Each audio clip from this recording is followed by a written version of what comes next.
It's my pleasure to introduce to you Kyunghyun Cho. He is currently an associate professor of computer science and data science in New York University, and also a research scientist at Facebook AI Research.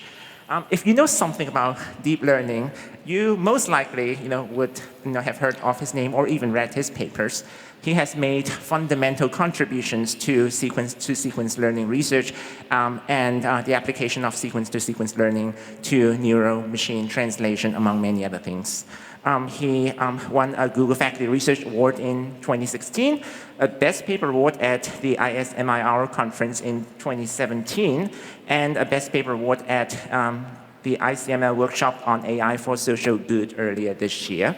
In this talk, he's going to share his historical perspectives on sequence-to-sequence learning research and also some of his ongoing work. And so I hope you can join me in welcoming Kyunghyun.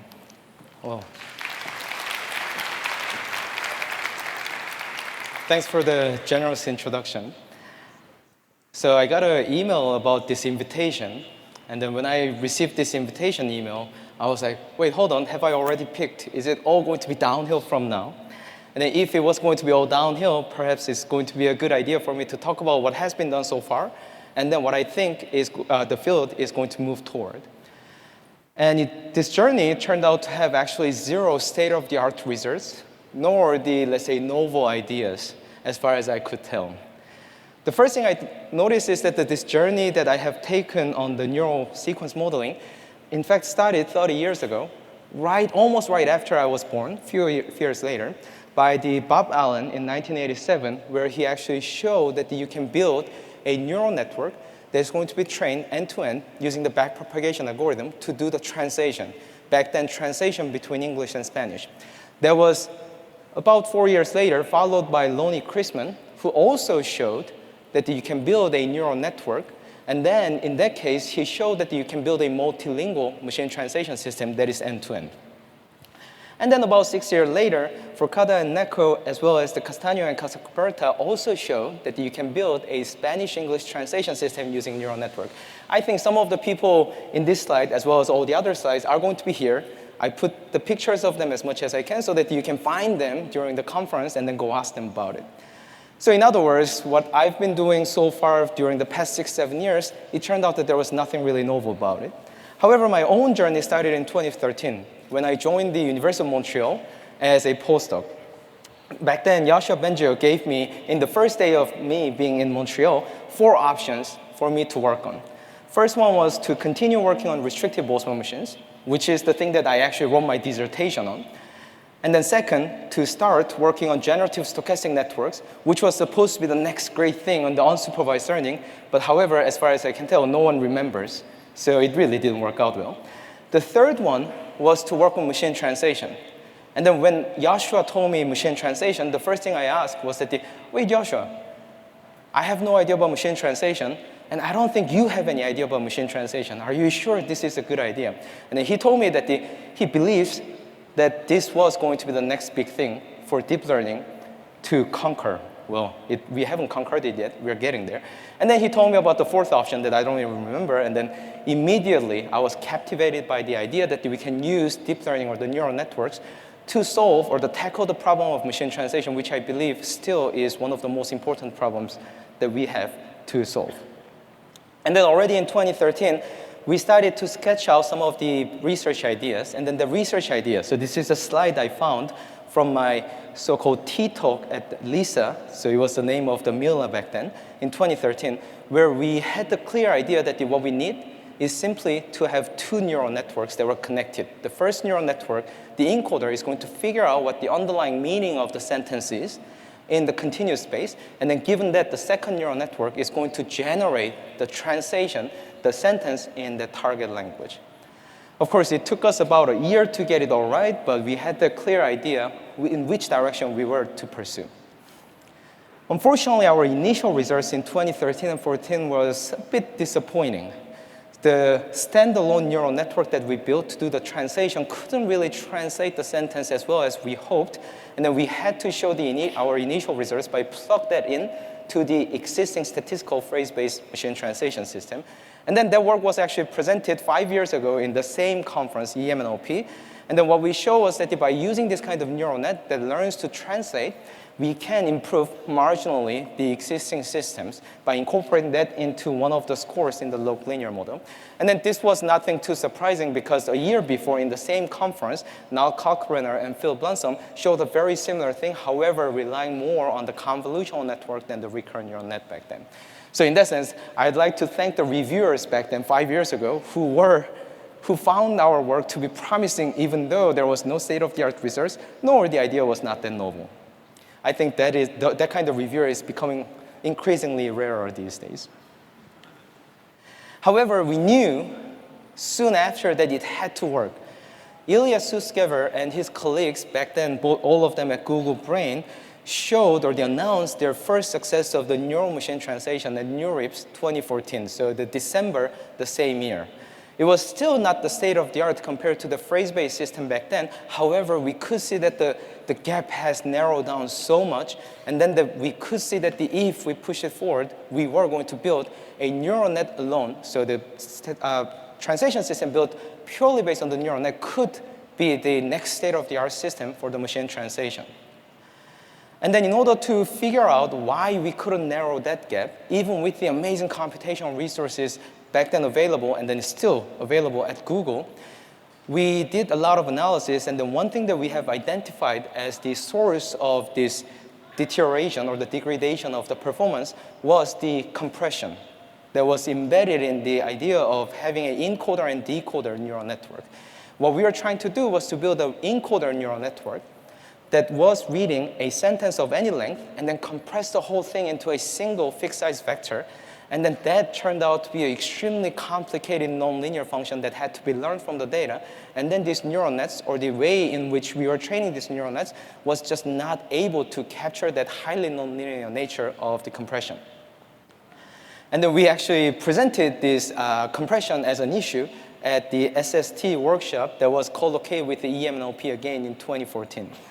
And in order to avoid compression, we started to thinking about what is the right way to go. And then I had a hugely computationally horrible idea back then. That was every time we let neural net generate the next token in the translation, we're going to let the encoder reread the entire source sentence over and over. And then as you can see why it's horrible, it's a horrible idea. And then we did not even pursue this direction, although it turned out that if you have Google level resource, you can make this work. And then that is called Grid LSTM, and then that was presented in 2016, and now was able to somehow build this system that does some kind of translation. However, Dima Badanao, who was a master student intern back then in 2014 in Montreal, came up with this ingenious idea that all we need is a way to score different words or the annotation vectors given the current state in the decoder. And then once we give the score, we can now compute the convex combination of them. And then that is going to be the specialized context for creating the next word in the translation. It was computationally feasible. It was able to exploit the parallel nature of GPUs. And then we were able to build this system quite rapidly and then test it on the English-French translation soon. And this work, which was presented at iClear 2015, we were able to show that with the almost same amount of the computation, we could narrow the gap significantly between the state-of-the-art system that is based on the phrase-based model and then this purely neural net-based approach. Although we couldn't really completely narrow down the gap. There was still some gap, but we were getting closer. However, even with this lack of state-of-the-art result, we were able to catch people's attention. And of course, pun definitely intended here, right? This figure was really loved by a lot of people. So there was a choice whether we were going to pursue this direction further or to move on to another problem. But then we were so curious. Does this new technology, based on the attention mechanism, generalize to a language pair beyond English-French? Because a lot of people who were working on machine translation or who had been working on machine translation for many decades told me and my colleagues that the English-French translation was effectively solved already, which I did not believe back then, and I still don't believe that is the case. So we had this question, and then the second question, of course, the one that we have to ask always, is that can this new technology be competitive against the state of the art? So we need to somehow prove the necessity or the importance of this new technology. And if I were to just mention one more thing, in machine translation community, I didn't know back then, WMT is the one that you have to somehow participate with any new technology. I think the Marcin may be around, so you should catch him and then ask him if he still believes so. But this is from last year, so we'll see. So we decided to participate in WMT, and then for a language pairs that are not English-French. And then we focus on English-Czech and English-German translation. And then, of course, we added in English-Finnish because I studied in Finland, and then I thought I could actually build a Finnish translation system better than many other people, which is a wrong thing to think. And then, according to the Blue score, which is the automatic metric to measure how well the translation system works, our system actually was ranked first for English to Czech and then English-German translation. That was quite surprising, and then this work was led by Sebastian Zhang and Oran Firat based on an important advance that we made that was rejected from, I think it was from NACO, because the reviewer thought that the merely applying importance sampling to a neural network cannot warrant a new publication. It turned out they were kind of right in a sense that we did not really get to the state-of-the-art results yet, because after the human evaluation, it turned out that the existing, especially the hierarchical phrase-based systems, were as good as the neural net-based systems. And we were so looking forward to show that this neural net alone system, neural machine translation system, would work better than any of the existing systems across board. It didn't happen. However, this one again kind of caught the people's attention even further. And when we presented this result at EMNLP 15, or the WMT 15, that was co-located again with the EMNLP. And then now, when I checked this year, so October 14, 2019, every single leading system for every single language pair in the WMTs this year, news translation test, every single one of them is neural net-based system. I could not find a single phrase-based system there. Although, unfortunately, none of the systems are from my own lab. However, some of my students are here, and then hopefully they're going to be inspired to participate in WMT next year from my lab as well. So this is good. But even back then, we knew that our journey just had started. It was not the end, but it was just the beginning. Another slide from the very same T-talk that I gave in 2013 in Montreal showed a system that was able to translate from any of the many language pairs and languages to another language in this set. So we had a goal. Our ultimate goal was to build a multilingual system, the one system that can translate between any language pair you can imagine. Of course, we thought that was going to be a very novel idea. However, later on, I realized that the Lonnie Chrisman, in his journal paper in 1991, in fact, had this figure that shows a neural network that has as many encoders as there are source languages, and then as many decoders as there are target languages. But despite this lack of novelty, we knew that we had to show how well this system would work, because there were so many clear advantages had it worked. The first would be it's a nice natural transfer of knowledge from a high resource to low resource languages. And then the second would be the number of parameters for this system would grow only linearly with respect to the number of languages, unlike many of the systems that we see, which requires the quadratic increase in the number of parameters. Of course, as you can see, once you start building a system that needs to work with the multiple languages and then as many languages as possible, there are so many challenges. And then the first challenge was the fact that there was no, or the limited availability of a multi-way parallel corpus. There were few small amount of the data that was available, but we had to come up with a learning algorithm that is able to exploit maximally the unaligned parallel corpora. And then second thing was the lack of the compute resources. Nowadays, you go to the Code Lab and then you see that, you can have access to free TPUs and so on. But back then, GPUs were expensive. Not everyone was using it. Of course, in Montreal, thanks to the Calcul Quebec and then Compute Canada, the federal organization that provides the service, compute services to the research labs, we had a huge amount of resource, but it wasn't easy. And there wasn't even a framework that allows us to easily build a system that's going to be distributed over multiple GPUs, if not to mention the multiple machines.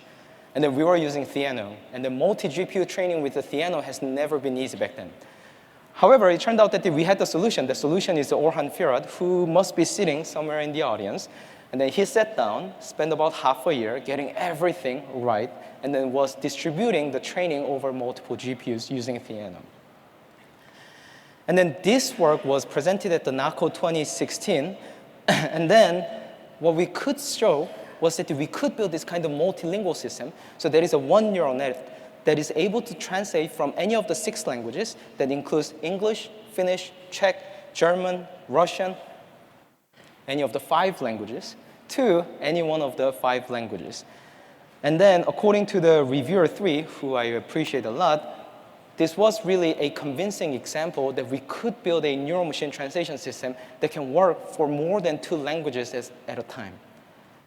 Unfortunately, it was still not a state of the art. So again, thanks to the reviewer 3, and then not thanks to the reviewer 2 who complained about it back then. And then this work was followed up soon by the people from the Karlsruhe Institute of Technology and then Google Translate, as well as my own lab back then in New York University. And then what was really surprising in these follow-up works, where they started to build a single system that has a single encoder and single decoder for multiple languages, was that these models were able to really share a single continuous space across multiple languages. How did we check it? We were able to build a sentence that consists of multiple languages. So there is an intra-sentence code switching, and then we just fed the sentence into the trained system.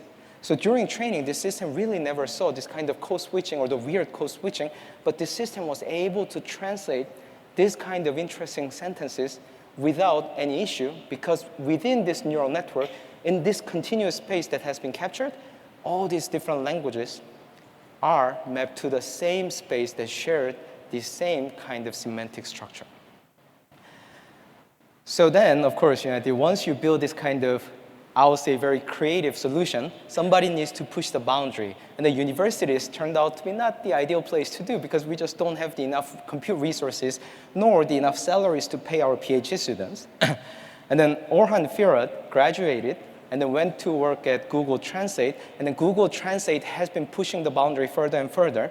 And then this year, they were able to show that they could build a single neural translation system that consists of single encoder and a single decoder on 103 languages. And then this is really exciting and amazing. How can we actually build one system that can translate from any one of more than 100 languages to any other language out of the more than 100 languages? And then this approach has been pushed all the way to the production systems as well. Facebook already uses multilingual translation systems for translating various Facebook posts posted by the users. And then Google Translate also has been already, since 2016, deploying multilingual neural machine translation system. But we knew back then that the problem had not been solved yet.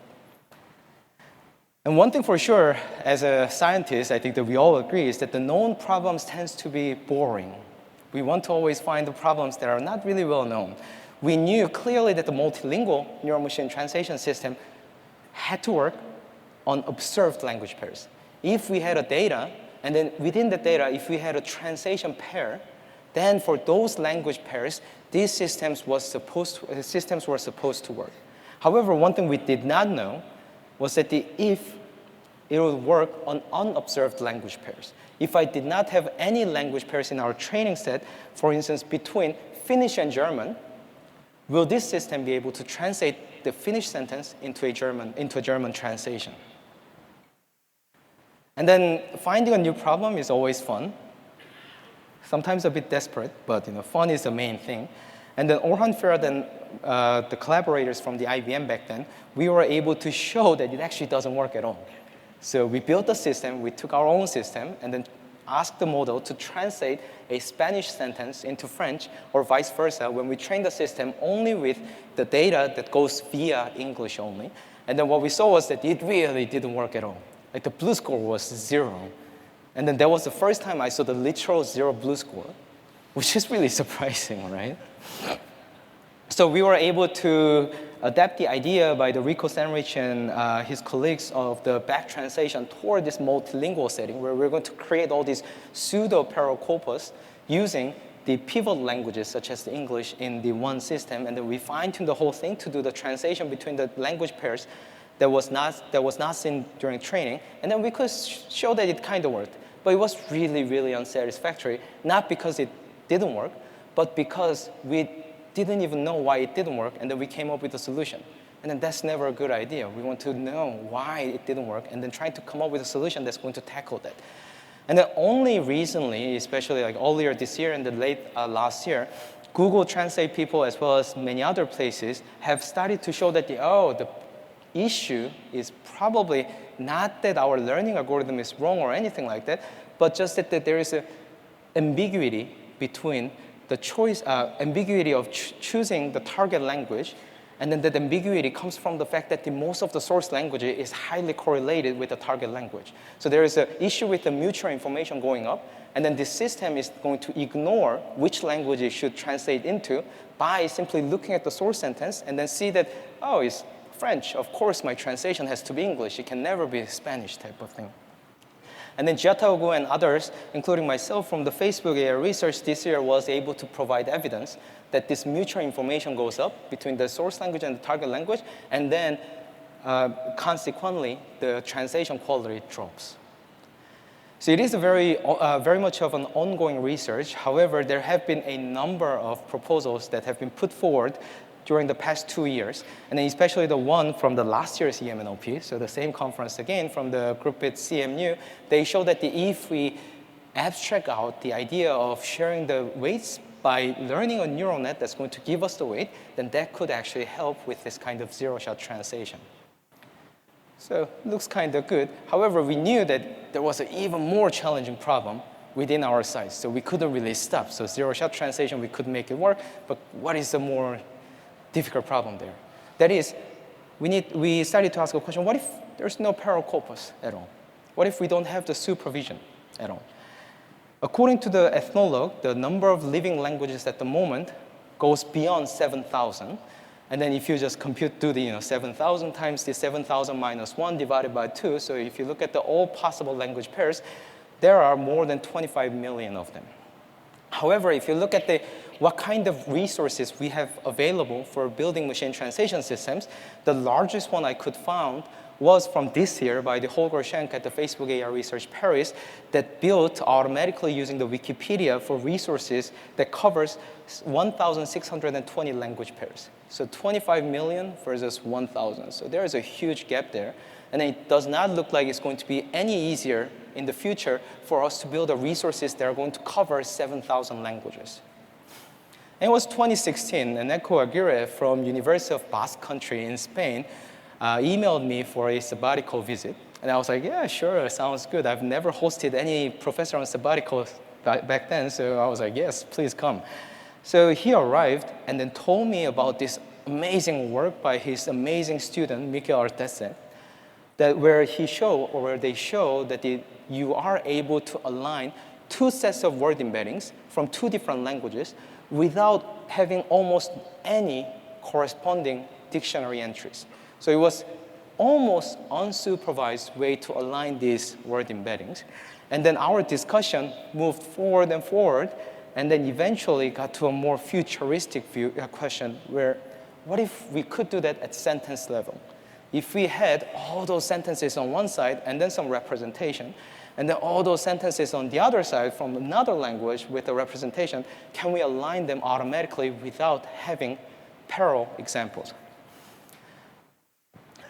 And we gave an initial step. Well, I gotta say, Mikel gave an initial step at this unsupervised machine translation, which was inspired by his own algorithm that relies on the iteration between extracting continuous representation and then aligning those representation between two languages. And then you do it over and over until it converges. And there was absolutely no reason for us to believe that it was going to work at the sentence level because the space is so much larger. Compared to the words, we now have exponentially growing combinatorial space where this algorithm should somehow find the correspondence. And then we couldn't tell whether that was going to work.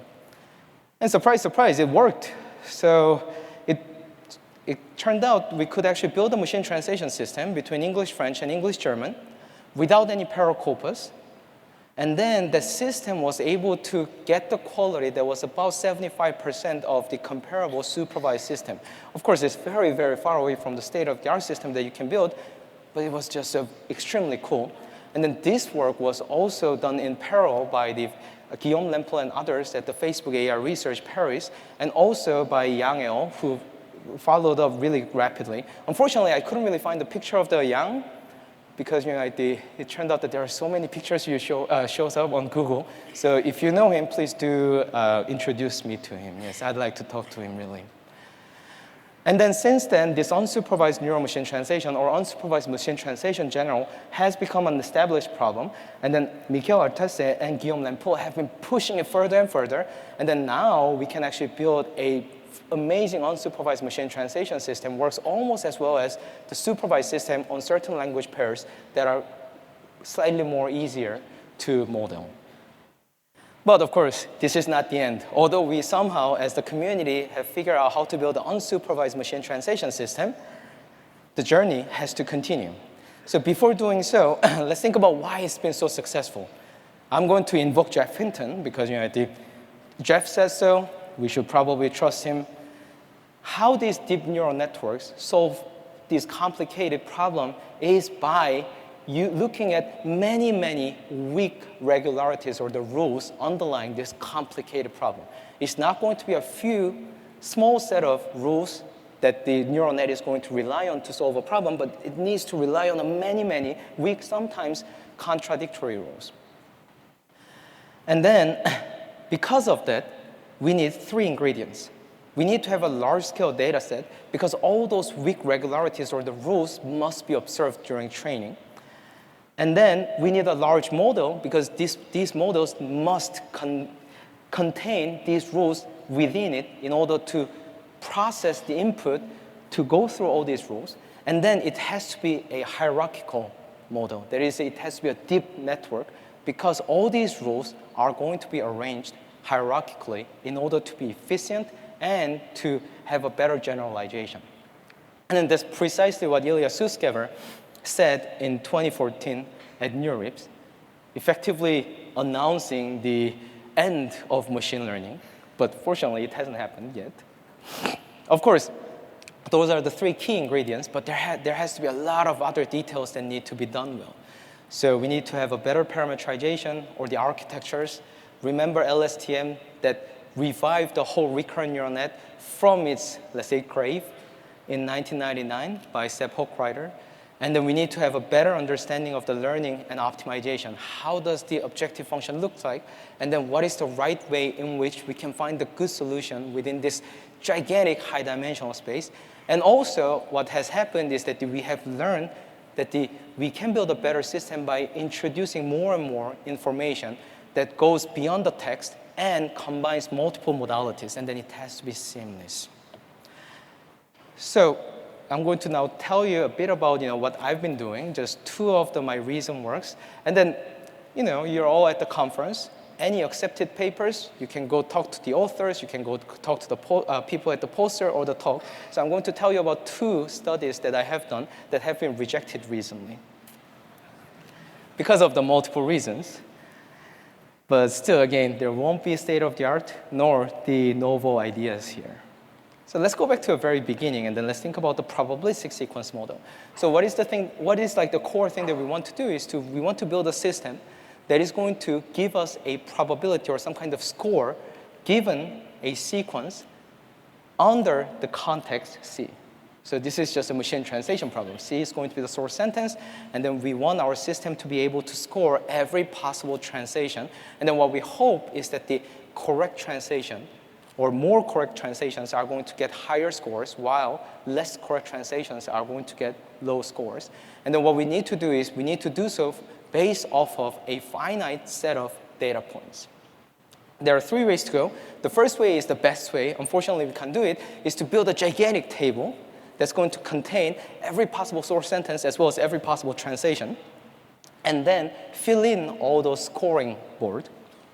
It's not tractable because of the exponential, let's say, growth of the state space or the sentence space.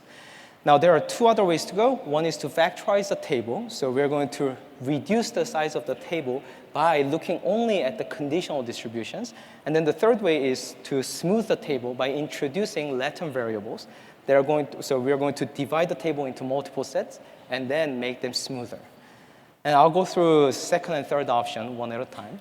First, let's look at the factorization. And then this is precisely what has been driving the whole field because the autoregressive model is at the heart. And then it's probably running on your smartphone at the moment, listening to everything you're saying. Well, Facebook doesn't make phones, so I think it's weird. I'm fine, okay. So Google people, or the Apple, I saw the Apple booth there as well. But then, do we have to stick to this monotonic autoregressive thing? So in order to talk about this, what we need to talk about is BERT. And then there are three ways to talk about BERT.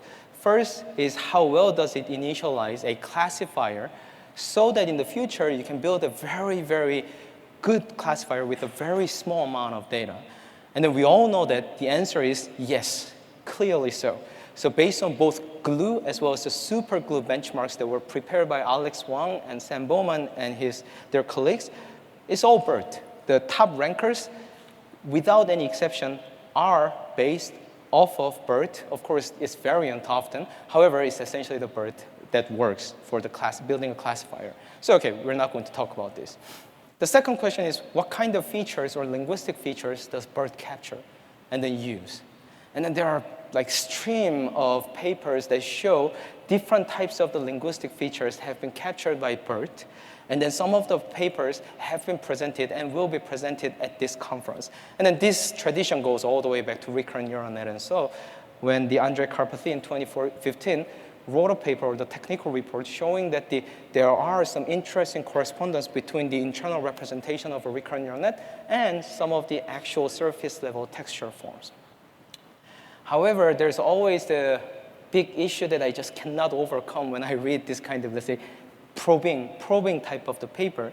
And then instead of trying to justify myself, I'm going to rely on E.Y. Tae, who is now at DeepMind and Oxford, to tell you why I feel really, really a bit frustrated about it, is that these neural nets are extremely nonlinear and then has so many parameters beyond which are necessary to solve a problem. What it means is that there are so many different ways in which this neural net can solve the same problem, and then just looking at a single configuration or the single learned model can be very deceiving. It's almost like reading millions or billions of the tea leaves and then trying to see whether there's a tiger there, dragon there, and then trying to see what's going to happen in the future type of thing. So we're not going to talk about this. Instead, what I want to talk about is what BERT was trained to do explicitly. What BERT does is to learn a distribution. So that is the underlying distribution that solves the translation problem. And what it does is to look at each conditional distribution that was induced by the underlying unknown joint distribution. And then what BERT is trained to do is to match these distributions, so these conditional distributions. Once you have learned all these conditional distributions, then the process or the problem of generation becomes searching for a directed acyclic graph that covers all the variables. And then this graph tells us about the dependency structure underlying these words in the sentence. And then this idea was pointed out recently by David McAllister, you see here, perhaps, in his blog post. So it turned out that actually reading blog posts does give you the idea more than reading papers as well these days. So what it tells us is that now we can frame the whole problem as alternating between determining the next set of variables to replace and then sample each selected variables using BERT. And then eventually, after traversing the entire graph, we end up with a translation that we have generated from this BERT. And then this was put forward recently by two of my PhD students, Elman Mansimov and Alex Wang. And then what they did was to show that we can formulate this whole problem as searching over both the order of generation as well as deciding which symbols to replace. And then that part, we rely heavily on cross-lingual BERT that was pre-trained and released by Guillaume Lempo and Alex Kono from the Facebook AI research. So I need to make one confession about this work. So as a kind of certified deep learner, I wrote a deep learning dissertation. I did my postdoc with Yoshua Bengio.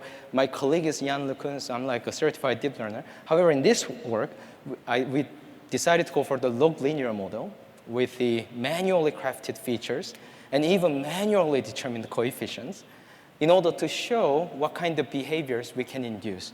However, in the future, what needs to be done is to learn this whole procedure end to end.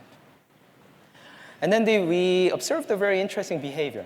So first is that we can use this kind of BERT to do translation or create a very well-formed sentences. And then how this BERT is going to decide the order of the words, in fact, is conditioned on the source sentence itself. So I'm showing you some of the clusters of the generation orders induced by the various decoding or the selection strategies. And then just looking at this, it told us that, okay, there is a underlying dependency structures among all these conditional distributions that has been somehow captured by BERT, and then how to use that information seems to be a very important question in the future. So let's look at just one example. So source sentence was German. I really don't speak German, so I can't really tell the validity that well. But what it does is that it starts with the empty sentence, and then it's going to put few words at the back, and then it jumps to the front, few words in the front, and then it fills up the rest of it automatically. And then we did not give any indication what is the right way or the correct way or the correct order in which the translation should be generated. So sadly, we did quite an extensive experiment without hitting the state of the art again, but we got really, really close. As we work on this kind of non-trivial alternative approaches, we do see that we get closer and closer. And then another thing that really excited me was the variance across different decoding strategies, which means that we can actually build a better system eventually by relying on end-to-end learning there.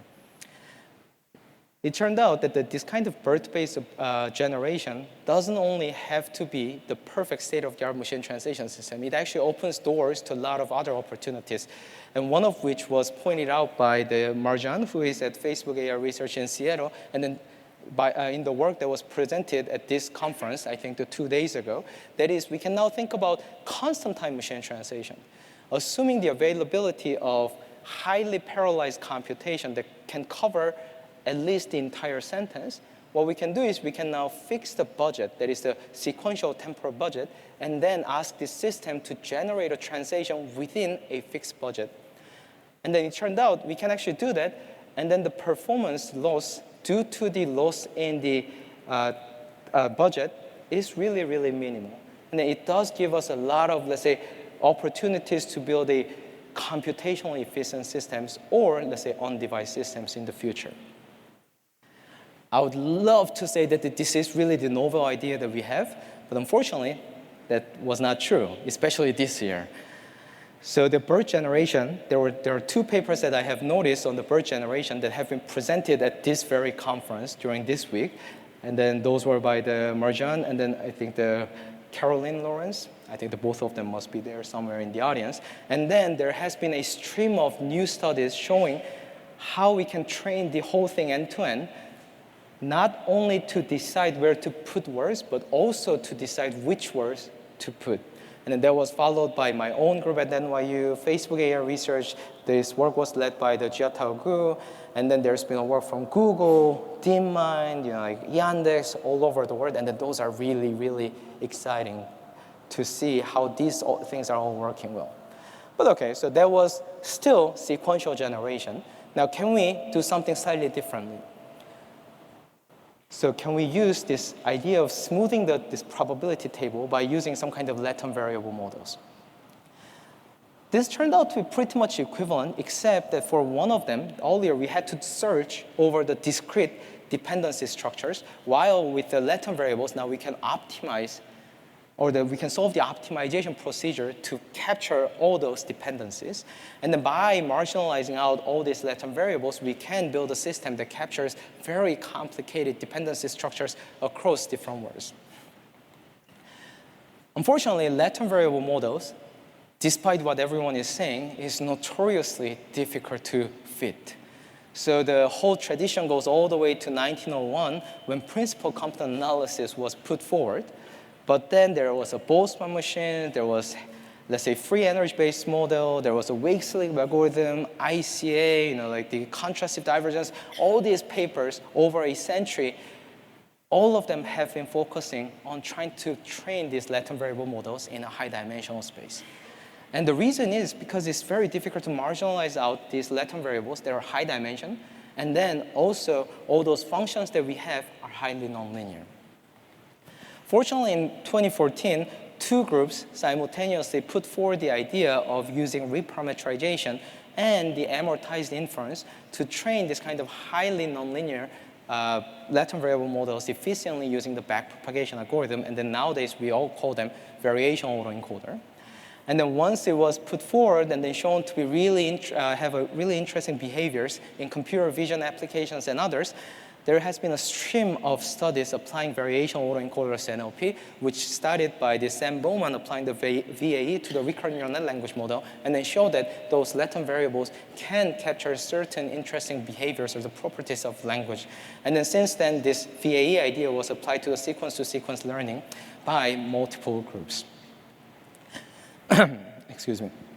One thing it turned out that we forgot was that the generation is easy because we can actually solve this problem, that is to maximize the lower bound. But, learning is easy, but generation is very, very difficult with the variation autoencoder. Because trying to find a configuration that's going to maximize this lower bound is not equivalent to simply taking the mean of the latent variable configuration and then feed it through the generator. There's no way that's going to be equivalent, and then it's very likely that that's going to be heavily suboptimal, because if you remember from the statistics course, if you sample from a high-dimensional Gaussian, you never get a single sample near the mean. Unfortunately, this has been a common practice that is evident by the number of the papers that I just looked into quickly. So what we did, with the Raphael Xu and Jason Lee, on a paper that was rejected from this conference, sadly, is to introduce a deterministic iterative algorithm that allows us to find a solution that maximizes this lower bound. And then that happens by alternating between trying to find the good configuration in the latent space and then trying to find the corresponding good configuration in the output, and then until the whole process converges. Only later, we found out that the similar algorithm, or a stochastic variant, was put forward by the David Barber's group in last year at NeurIPS. So the novelty-wise, okay, it's down, although the reviewers did not complain about that work. And what happened is that it turned out this kind of inference algorithm is really, really important in the variation autoencoder or the conditional variation autoencoder. As we run further and further this iterative inference algorithm, the quality of the translation that we get gets better and better, ultimately getting very, very close to the state-of-the-art supervised autoregressive model.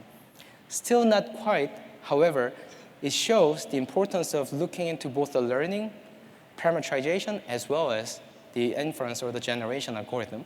And it turned out in some simpler domains, such as the Japanese English aspect corpus, which consists of mostly the scientific articles, this approach does get us a system that is as good as the state-of-the-art autoregressive model with a much higher computational efficiency. So it turned out that there is a single problem, that is to estimate the probability distribution over all possible translations given some kind of arbitrary input. Input could have very well been images or videos. And it took more than 30 years for neural autoregressive models to be state-of-the-art and useful, both not only for scientifically, but also for actual productions. However, it turned out there are so many different ways to solve this one problem, and then the alternatives are catching up really quickly.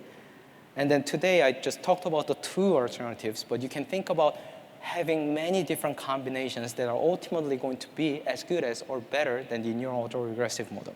So it's extremely exciting time. Although I haven't been able to show you any state-of-the-art results today, however, it's really exciting how much progress scientifically we are making and how much, let's say, curiosity that we are satisfying these days. However, I want to wrap up my talk with a number of mysteries that are right in front of us, but that I have absolutely no idea what those mysteries are or how to address them. First one is the neural text degeneration that was put forward or shown very nicely recently by Hosman et al. 2019. I think some of the authors are in the audience, so you can go talk to them. And then when you look at GPT-2 or any of those state-of-the-art language model, and then if you start generating from it, after giving some seed text using a deterministic algorithm, what you see is that it's going to just go into an infinite loop of saying the same thing over and over, and then it will never give you any reasonable complete text. And that's really weird. What that means is that there is an infinitely long sequence, or the never-ending sequence, that receives substantial amount of the probability mass. And then if we cut it down at any reasonable length, then the distribution is not going to be a distribution because the probabilities are not going to sum to 1. This is really weird because in our data set, when we train such a model, there's no such thing as infinitely long sequences. If there were, then our training would never end. So that's really weird thing. And then this was noticed in 2017 by the Kevin Knight and his students or the interns back then, who showed that there are configurations in the recurrent neural net language model that's going to make this language model improper or inconsistent. That is, the probabilities will not sum to 1, even if you consider the infinitely long sequences. And then this is really weird because we've been using this kind of model ever since 1988, when the Bob Allen showed that you can build a translation system out of it. And somehow we didn't even know that these systems tend to be capture a distribution that is not proper to start with. So we need to somehow address this, at least either theoretically or empirically. And then one way to address it is to, in fact, go back to the idea of the structured perceptron and then trying to minimize the probability or force the network from assigning probabilities to those improper, infinitely long recurring sentences. And then that work has been put on archive by the people from the Facebook AI research, including myself. And then the authors are all here in the audience, so you should go talk to them and then see if that is a solution that you'd like. Very exciting. But I have another mystery that is like right in front of my eyes. So one thing that I have noticed, including myself, is that we all want to see something language in these neural networks. However we built it, once we train it on the language-related task, we all want to see something language in it. For instance, Belenkov et al. Have been finding that in this neural machine translation system, there is a post-tagging, let's say, units, and then blah, and blah, and blah. So we all want to see that. And then this is not a new thing. Already, Risto Mikulainen, in 1992, in his PhD dissertation, he showed that once you train a neural net to do something on the language, then you do see all this as a clustering of the word embeddings. So that's, I think that that's our nature, and that's probably the reason why we are all sitting here in this conference. And then, in fact, smaller subset of us have been wanting to see that this something language is useful for solving problems as well. So together with the Akiko Eriguchi, who was visiting me at NYU, we tried to embed this information about the linguistic structure into the target side of the translation system. And then we were somehow able to write a paper. But Akiko, I'm sorry, I don't think it actually helps. So it actually didn't help at all, unless for a very particular case. And then that has been observed not only by our own work, but by the Aharoni et al.'s work or the Jos Basting's works, and then many more. And then I started to wonder whether we've been asking the right question. Perhaps the right question that we should have asked was whether those linguistic features that we want to see and we have been seeing are necessary or very important to solve the problem itself. It could very well be that those things are just a mere correlational thing, and then there are so many, potentially infinitely many other ways in which these neural nets can solve the problem without relying on the features that we want to see. And then, in fact, this year, there has been a number of studies that show that that may be the case. I was in Prague 2 weeks ago, and Ondra Boyar told me that there is this strange paper of his in a strange journal called Computación y Sistemas, I think, Sistemas, where they show that the training transformer to predict the dependency pattern using the attention head helps translation. But if you replace the dependency parse with just a linear chain, it helps even more. So it looked like those linguistic patterns, or at least the parse information, was merely correlational with how well the system works, but not the necessary thing for the system to get a higher score on the translation. So I have to wonder, are we actually chasing a ghost? And then how do we actually tell whether we've been chasing a ghost or whether we've been chasing something really legitimately interesting.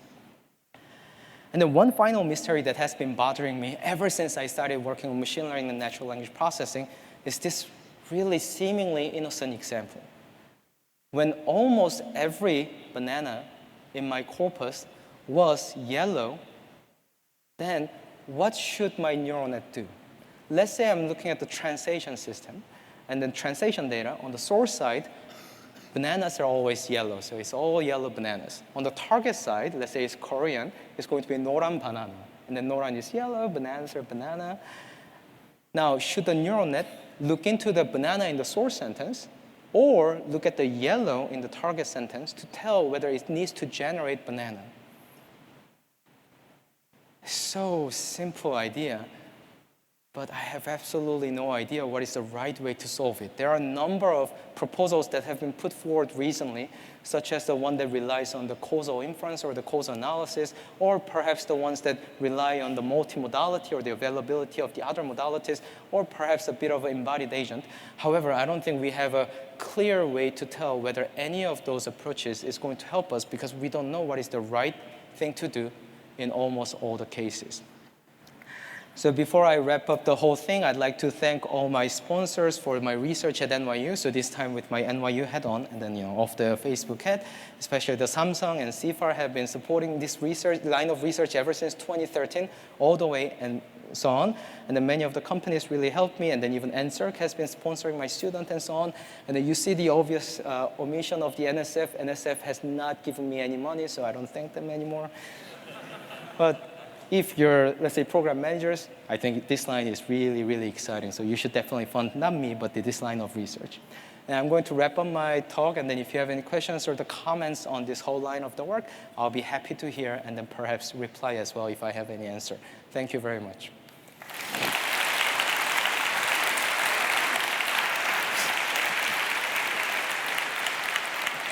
Okay.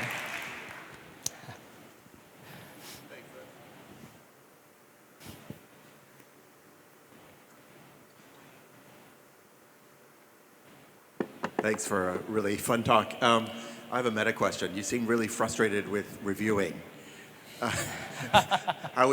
What would you suggest to fix this problem? We have obviously far too many papers and far too many very young reviewers.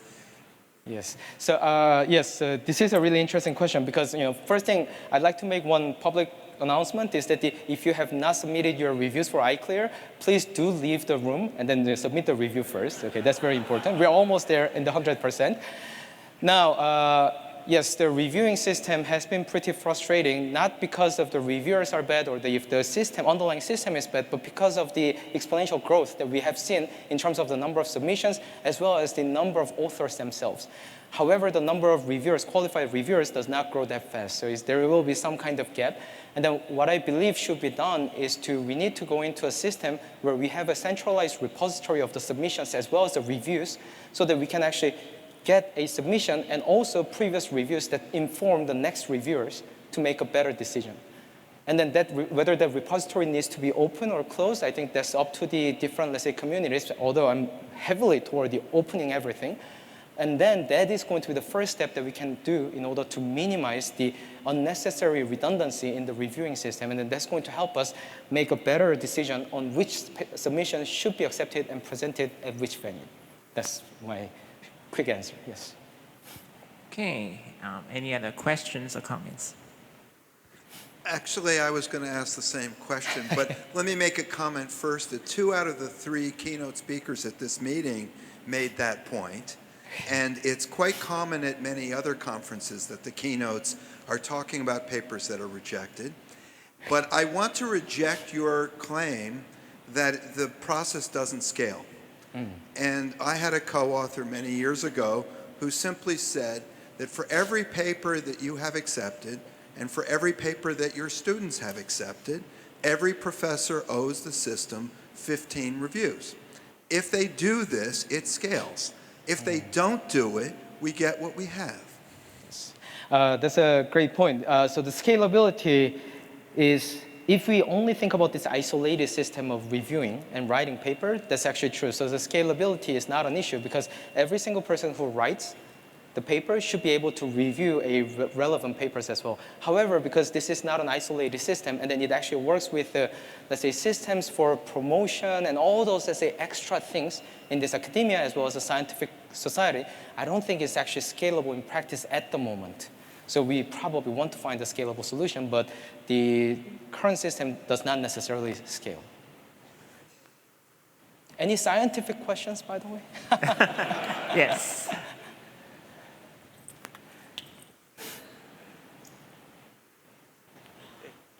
Thank you. I'm really fascinated by your talk, but I am wondering if the goal is really possible. I mean, can we ever reach the level of human translation? Oh, okay. So the question is about the human level translation. I gotta make a pretty appropriate answer. Otherwise, I think my Twitter is going to be like bombarded by the number of people, including I think the NDA. Okay, yes. So can this kind of system achieve the human level translation? I certainly believe so. Now, that doesn't mean that we can achieve the human level translation based off of the framework that we have built for the machine translation. So how we have built the framework for machine translation is to assume the availability of certain types of the data, and then assuming certain type of the evaluation scheme.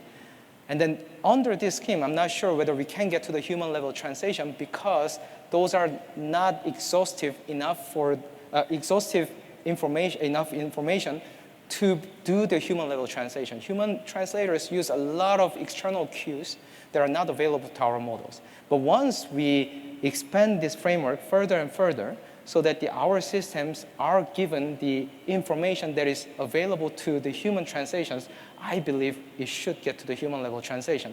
And it has to be superhuman. I believe the human level translation is too low a bar. That's the minimal bar that we have to hit. Thank you. Okay, we still have time for another question. Yes.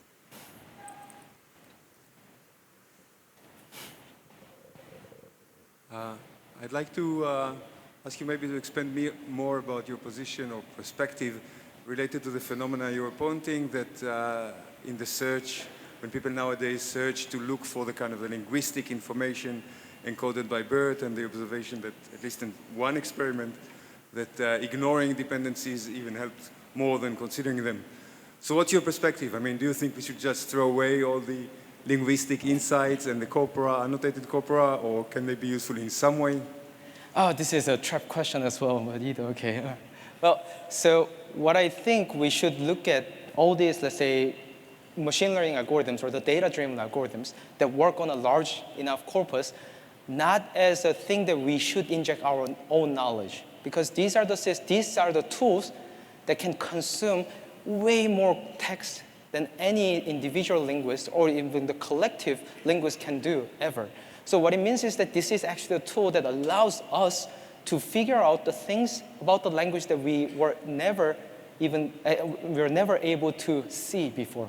So this is actually the tool that allows us to see more than what we could see about language, meaning that I don't think it's the right way to inject the linguistic knowledge that we have into these systems, but we have to be able to extract those linguistic properties that we never knew from this system and then enrich our own understanding. I think that that's, in my opinion, that's the right way to approach this whole problem, not the other way around.